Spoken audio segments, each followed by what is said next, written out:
Welcome back, guys, to my YouTube channel Sync24 TV with Ken Abomo. Our analysis today is going to be about how many senators does Deputy President Rigathi Gachagua needs to survive the impeachment by the National Assembly. Before we proceed with that analysis, I would urge you to subscribe to our channel, share these videos, and leave a like. We'd also appreciate your feedback. Therefore, leave a comment on whether or not you agree with any of our analyses. So that being said, as many of you have realized, is that the topic about how many MPs, what can the Deputy President do in order to survive the impeachment, basically goes down to how many senators does he need to garner in the Senate in order to survive. That answer can be found in the Constitution itself. It does not provide for the exact number, but it provides for the formula.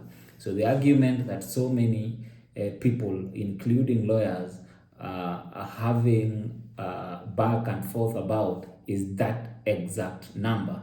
So the question is, does the number, the people or the senators who are going to vote are the ones who are elected, and then you leave out the nominated senators? So let us read what the Constitution provides. So if you look at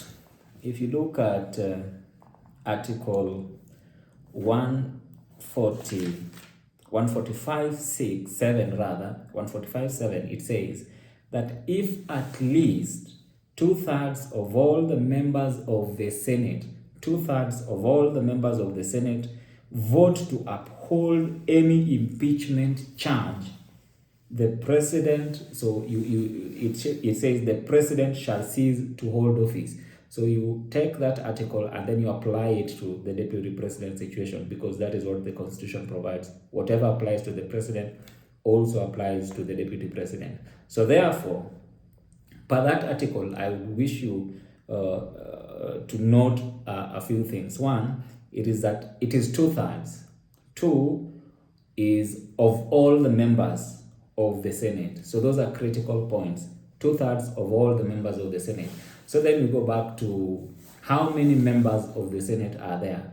So the Constitution does not make any distinction between elected members and the nominated members. It is all the members of the Senate. So we've answered the first question. The first part of it is, it does not matter whether or not you are an elected member or nominated member.